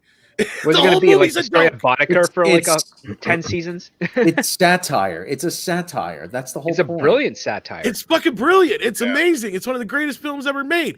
But Can this you cry, clearly shows... Bobby? That screwed me so much when I was a little kid. And Give me that my entire fucking opening phone. act is making fun of every action movie that had ever came out in the 80s.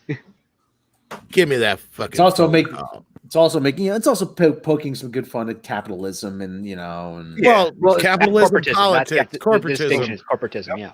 privatization of public social public services services. and services. The oncoming threat of the internet, the oncoming threat of technology, the State. RoboCop Delta C filmed in modern Portland. Pretty much. Okay, at least Red Foreman is still alive. Okay. Are you sure this isn't going to be, Detroit in the future? It trumps America. Like, is this are they going with that route? Probably. They'd be, by the time it goes into production and it gets released, they'll be about 4 years behind. Fuck this noise. I want my Neil Blomkamp RoboCop too. You fucking dirty bastards. RoboCop 2 is friggin' awesome. RoboCop 3 it was, but let me tell you, I don't know if you knew this or not. Jesse, you know who Neil Blomkamp is? No. Okay, have you seen District 9 or Chappie? Yes, both. I enjoyed both of them too. Okay, and did you remember hearing that the idea that the one guy was going to bring back Ripley and all the original characters from Aliens and do away with Alien 3 and reboot and do a new Alien 3 with Sigourney Weaver and all that shit, and she was on board, and then Ridley Scott came in and fucked it all up? No. That just sounds like a whole bunch of cocaine. Well, anyway, fucking the same guy who's like, all right, fuck it, I'm going to RoboCop. So he's going to RoboCop, and he's going to do a direct sequel to the first movie. He's even talking to Peter Weller and everything like Peter that. Weller's willing to do it, but MGM goes, we want it by next spring or whatever, and he's like, I can't fucking do that. And he walks away. They wanted it really quick. In less than a year? He needed another year, I think. No, I would think. I mean, that's a very stylized, which is stupid. And the set design alone, because all MGM did was push themselves back a year. Because now they got to find a new director. They might as well just let him have the year. Yeah, it was fucking ridiculously stupid. Yeah, you need more time to work on something like that. I mean, you'd have to make it look like, well, if this the direct sequel to 1, then it's got to be future 80s, right? Well, it's supposed to take place now. Yeah, it's supposed to take place 30 years after the first RoboCop. So, and I think it just basically negates whatever happened afterwards. I think it was probably so he could bring back what's her face and a few other things, Nancy Allen and stuff like that. Back on RoboCop, that'd be great. What was that? When he was flying in the third one. God! Yeah, that's why I can't do the third movie. It's because of that jetpack thing. Yeah. Well, the thing is, there's been a bunch of made-for-TV movies and series on RoboCop that are pretty decent. I mean, they don't capture the satire as effectively. Prime Directives, yeah, they were more serious. But they were all right. Nelson Sharita sends in $2. New Star Wars prequels won't feature Jedi or the Force. Is this news, or are you just saying that just to be funny? You can't tell. That's the problem. That's the problem. Left alone. That's the problem right there. Just walk away. You can put an end to all of this. Just walk away. Leave the gasoline. See, I am a nerd enough to know that back in the day there was no Force, and then they developed the Force, and they had battery-packed lightsabers and shit and all that. So if they were going to do that story, it'd be super boring, but it would at least be fun. All right, Rob. All right. Yeah, he's making fun of the whole thing here. I get it. Tell us what they're trying to do to us now. A RoboCop prequel TV series that will detail the rise of Omni Consumer Products, OCP, and the company's vice president, Dick Jones, is in early stages of development. Dick Jones! Dick Jones runs OCP! OCP runs the cops! Oh, yeah. Rob's seen RoboCop. Directive 4. Protect the innocent. So it's going to be young Ronnie Cox. Yeah. You can't get a young Ronnie Cox. He's not. Ronnie Cox here's the thing. It wouldn't even really be about him, because isn't that kind of the point where we're at in the first RoboCop? Is he's just become vice president or whatever? Yeah. I haven't seen it in a while, but yeah. And then Ronnie Cox has been vice president, I think, for the last year, recently with his Z209. But because that fails, he's at risk of losing his job to the RoboCop program. Yeah, because they keep talking about the old man. The old man's the one who built OCP. The one who fires Dick. Dick, you're fired. Thank you. Well, they're going to race swap Dick. Oh, yeah, probably. Talking to MovieHolen.net, Ed Neumeyer, scriptwriter of the original 1987 movie, revealed that he's working at MGM on the series. It has all the cool stuff about RoboCop, except no RoboCop. Then what's the point? Why? But that's the cool part. I'm missing the cool part here. There's the idea of doing things about business and law enforcement in the city of Detroit a minute and a half in the future, he explained. It would be the way to do all sorts of stories about business and tech, Silicon Valley, corporations, snakes in suits, cops, all that. It's a wonderful, rich tapestry. Neumeyer seems to suggest that the show doesn't have a formal green light yet, stating that MGM still needs to find the right partners and produce a pilot episode. But should everything go ahead, the show will follow. The evolution of Richard Jones to Dick Jones. How Rich Jones got his dick. The story goes. You know how he did it? How he did he sold do it? Halloween masks. That's right. The story of OCP and how the world moves to the future, how the corporate world behaves. He also notes that people don't necessarily start out as bad guys, suggesting Jones may not be quite the scumbag he was in 1987 movie when played by Ronnie Cox. Oh, geez. Andre Fernandez says right here with what is ARS? Huh? 50 ARS. I don't know. That's a cool picture though. I know, right? Young Dick Jones is going to have orange skin. Well, now it doesn't sound like it. It sounds like they're making him the protagonist here. Which, he's going to be the hero.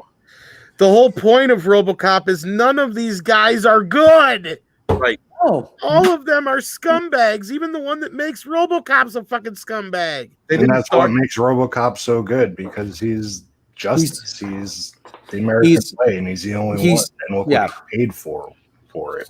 He's pretty RoboCop, and it's a Jesus allegory. Yeah, rediscovers his humanity. Yeah, it really is. The last time Verhoeven said that flat out. But yeah. Well, anyways, sorry, Rob. Let me just finish this. The last time we saw the city of Detroit under the thumb of Omni Consumer Products was in the RoboCop remake back in 2014, which we gave a 6.9 in our review. IGN, which reviews are useless over there, back in the day. Hopefully, should this project come to fruition, it'll fare better than Joel Kinnaman's Alex Murphy. And I'm done.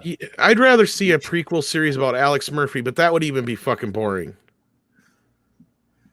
Dick's going to be the hero, and we're going to see this sweet young man and how capitalism corrupted him. Yep.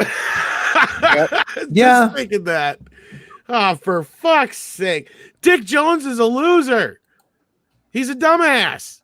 Listen to him in the movie. But Richard Jones was a nice guy. Who cares if it works? This movie is missing a female lead. We have military contracts. Military contracts and parts for up to 10 years or whatever it was. He says, yeah. RoboCop is all about toxic masculinity. He didn't give a shit if it worked. It needs a female lead. Don't you know that? It's all about the contracts. RoboCop exists as a movie because Verhoeven's wife read it from the trash and told her husband to read the script again.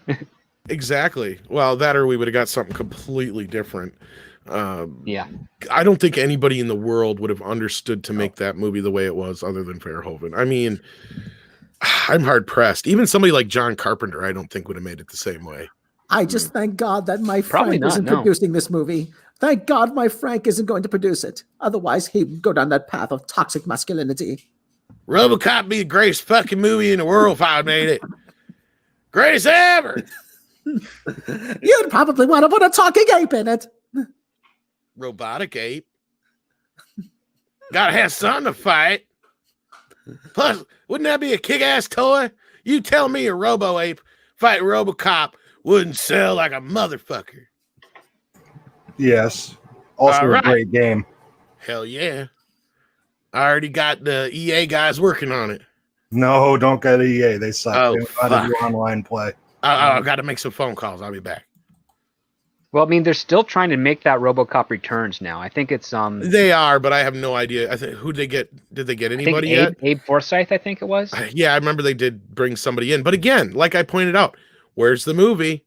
It's going to take a new director X amount of time to come in and restructure this in their image, and it was fucking stupid of MGM. I can't say. I talked to somebody very close to Blomkamp, and they don't understand why MGM did this. They really don't, because they said the exact same thing I said, that it's going to take just the same amount of time, if not longer, for another director to come in. They don't understand why they did this. Yeah. It made no sense whatsoever. Blomkamp can't catch a break. I feel sorry for the guy. I'm sorry. I don't care what you think of some of his movies, but I thought Chappie and District 9 were amazing. I felt he had the right take on Alien, and I felt like him being able to do something with RoboCop, there was nobody better for the job. If you've seen Chappie and don't think that that's the case, then I just don't know what to do with you. I don't care if you like Chappie or not. The guy understood the subject matter when it comes to this shit. That's the only guy I could think of besides Verhoeven who's not only going to get the context but the humor at the same time. I really like District 9. District 9 was really good. See, now District 9 is a good science fiction movie, and that is the way you do an allegory in modern Same times. thing with Chappie. Even though Chappie does feel like RoboCop meets Short Circuit, he gets it. That's the guy for the job. That Plus Ninja is funny. Exactly. He's got a sense of humor. That's the point. Is he not only has that idea of, okay, I understand the whole technology meets man thing, or the alien, being in an alien situation like a guy would be in a robot suit. Like, I'd almost be like, fuck it, I'd love to see him do a remake. I hate saying that, but he's the guy who should have made the fucking remake, because the remake wasn't half bad, but it was just half the original movie. Right. It was missing half the heart. I liked the idea that they kind of flip-flopped it, as opposed to, it was a robot trying to seek his humanity. It was a man who got his humanity taken away from him, and then he has to fight to gain it back, kind of thing. It was like a flip-flop on that, and the family plays a larger role as opposed to the family being completely shoved out of the situation like they were. I mean, there's different elements that I like that they brought in the remake, but it was missing that edge. It was missing that sense of humor and that satire that the original had. And I think Blomkamp could bring that to the table along with the sci-fi aspect. And Rob, we got speaking of Robs, we have a $5 super chat from another Rob Atlas. Rob, Altice, or it's Altice actually, I think. Altice. I've been saying it Atlas all this time. You never corrected me, you dirty bastard. I would rather, Rob Altice, $5. I would rather have they do a film about the Ed 209's heartwarming struggle to go up and down stairs. The triumph of the robot spirit. Hell. That's the thing, is they're not even going to be able to get to Ed 209. That's going to be what, the last season maybe? Yes. And by then he should be an old man and shit. Like, that's the point, is I guess, I don't care about that story. We get it. See, my favorite thing in all of RoboCop, besides Can You Fly, Bobby, is from RoboCop 2, when they're trying to make the competition robot to RoboCop, when they eventually made that killing machine. But every time they tried to basically android somebody, they would always kill themselves because they no longer had genitals, they no longer had a body, but the lack of the genitals made most of them kill themselves. So being literally cucked kills the spirit. Well, there's also something to be said, the fact that Alex Murphy's character is a Catholic, and there's because of his religious nature and his belief in the resurrection, that's what made him survive the transition to RoboCop. Right. Mm-hmm. Andres Fernandez sends in another ARS $50, and somebody told me what that was, and I forgot already.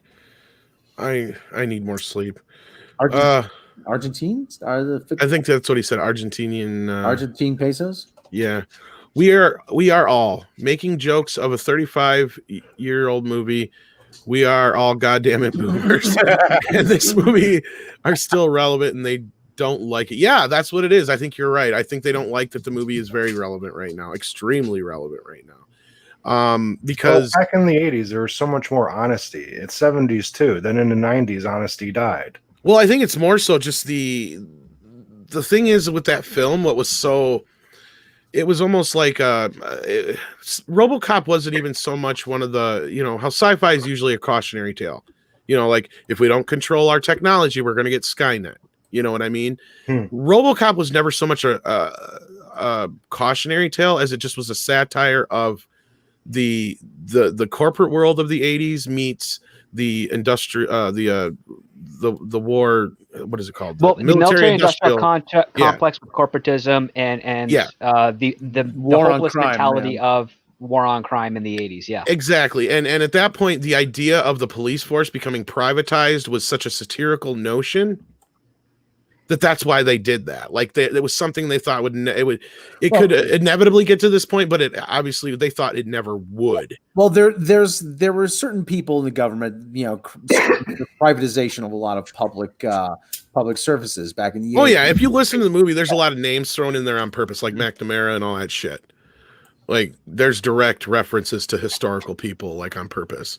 Like, but I also love the fact that everyone wants the 9000 SUX. SUX, yeah, like the sucks, yeah. Like that was like on the nose on that one. Yeah. Like this is like directly telling you that we are making fun of shit, guys. It's like, right. Just in case you missed all the other jokes, here's an obvious one for you. But yeah, he's got a point though. Like it's gotten to a point where that satire, that extreme they thought we'd never get to, we are actually facing directly. It's scary as fuck. Diego Flores sends in another Peruvian 5 souls. However you say that. Tom Christian Garcia gave an idea for Frank. RoboCop in Congo. Yes. That's right. I'll show them damn dirty apes. Dead or alive, you're coming with me. Amy's sad. Amy's sad. I don't know. You know what? RoboCop, dead or alive, you're coming with me, punk. RoboCop swinging from a vine. I'd rather see that than a story of Dick Jones, hookers and blow. Dick Jones. Well, the thing is that RoboCop has such a huge fan base. A few years ago, there's a whole bunch of fans that shot one scene of RoboCop, and it was cut together in the actual remake, or not like a remake of it, and it was brilliantly funny. Like all these, some professional people, some amateurs, just reshot their own a scene from the movie. It's online. I think there's someone that they did the same thing with Star Wars. Dead or Alive, You're Coming With Me, and the guy's just like RoboCop's just shooting every single person that's coming after them with their Johnson hanging out of their pants. It blows away like 50 guys. Oh shit! That's on YouTube. It's probably on YouTube, yeah. But you just look for like fan made RoboCop remakes, and I think you'll see the one. And it's exact runtime as the original movie, I think, but all the scenes are remade and reinterpreted slightly different to the they did the same thing with Star Wars. I think I remember that with Star Wars also. Yeah, I gotta check that out. I didn't know they did that with RoboCop. You ever see the death battle with Terminator versus RoboCop? I've heard. Well, I haven't seen it, but I've heard. I'm aware of the comics and the video game and all that shit. But yeah. But all right, I guess Sadie's telling me it's time to get going here. So let us know what you guys think of all this crap. All right, guys. If you don't like it, don't give it your money. Movies are not mandatory. That's right. Get Mecca's shirt. Jesse, check him out at the Crow's Nest. Check out Stephen Walton. He's working on a second volume right now. You just launched that, did you not? No, I'll be launching it at the end of this month. Okay, well, we'll be getting you back for that to talk about all that business. In the meantime, check out Steven's channel. Check out the Script Doctor as well. We got you over that 1,000. Now we got to get you the watch hours, right? Oh, I haven't even paid attention to the watch hours. I don't know. Oh, sure. Well, we need to do that. And Rob as well. We're working on getting him the watch hours. Check out Mecca's channel as well. We're trying to get her over. Have you got over 60K yet? No, I've been losing because people don't like that I don't like Dune. Tell the truth. Yeah, they don't like that I don't like Dune, and I try to make a funny video on it. So it does not affect their lives if you don't like something. That's okay. I know. I've been trying to edit more. So if anybody had like the issues hearing clips and stuff, Rob's been showing me how to use a lot of the. There you go. I'm not perfect at it yet, but I am learning. So. Showing him how to use the writing crap. Learning is a good thing. There you go. It's progress. But yeah, so check out Mecca's stuff. Show her some love. Who cares if she don't like Dune? Dune's not for everybody. You're not allowed to have that opinion. Yeah, I thought that's not what the Fandom Menace is about, guys. Come on. All right. Check out everybody's channels, and we will What was up? I have to ask author Stephen Walton. Have you gotten feedback on the audiobook yet? Yes, I have. Yes, I have. No, people love it. I don't believe you. I mean, all because of Rob, not because of the book. Well, specifically, what about the Kathleen Kennedy sections? What any feedback about those specifically? Yes, lots of laughing my ass off. Yeah, that's a wonderful surprise that was left in because it just it's perfect. It's the flair of you. It's a representation of Midnight's Edge After Dark. It's fandom menace to the core. So I love it, and I'm glad that people that have bought the audiobook have enjoyed it. Thank you guys very much for supporting me. What? He didn't. My voice is in your book. How dare you associate something like that with me? Matt G sends us a unicorn. Thank you so much. Are you going to let him do this to me? Well, Frank? Do you really want me to drag Frank out again? Frank! What now? I was doing coke off a hooker. They're disparaging my name, Frank. They're not cheap. They charge by the hour, God damn it. I know. I get the credit card bills every month, Frank. Well, you're lucky they take credit cards. The fact that they take credit cards means they got less diseases. That's true. Gotta keep that shit clean. Go buy Congo. Congo! $9.95. All right. Steven's dropping the links in the chat like a trooper there. And we want to thank everybody so very much for joining us again. As always, we appreciate it. Make sure you've liked and subscribed, everybody here. I think everybody earned a maximum effort puppy, including Sadie. Yes, you did. You made it a whole 2 hours before you bugged Dad. That dog is so happy. Oof. Look at that face. Sadie. That's pure bliss. That's Sadie bumping into me, by the way, for all those wondering what the hell that noise was. Oh, How do you Bikini. explain that to the Coast Guard when they pull you over? Hey, they're like, look, I'm drunk. Somebody's got to drive. This is the Coast Guard. Turn off your windshield wipers. It's not The raining. dog's sober. It's okay. It's not raining. You're He's in the driving ocean. straight, ain't he? Now swim out of that car. Fuck you, sea pig. That reminds me of that old one of the best Jeff Foxworthy bits ever was way before he was famous. When it's called Fishing with Dad. You ever heard of it?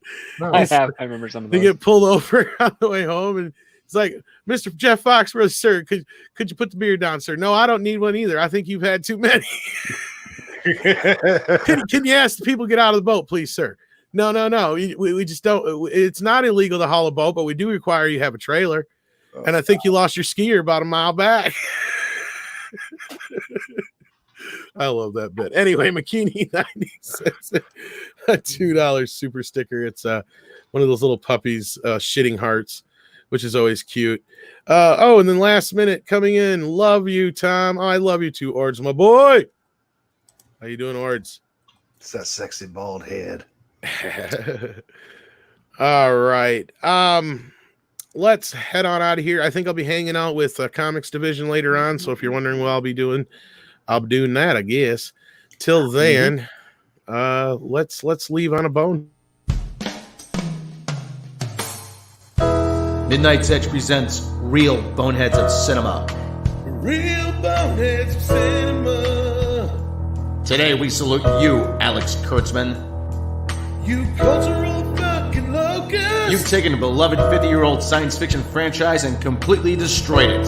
Oh, it didn't live long and prosper. Likable characters? Who needs them when we've got Mikey Spock? She's just a plank of wood. So pour up cold beer and celebrate a special kind of stupidity that ruins Star Trek forever. How's the Dark Universe going? How does sonar and space work? I know, as long as it sounds good, who cares? You idiot, there's no sound in space. That $25 million CBS contract sure is getting its money's worth, isn't it? Oh, how you got ripped off. We salute you, Alex Kurtzman, because failing upward is still a thing in Hollywood. Sheer fucking hubris.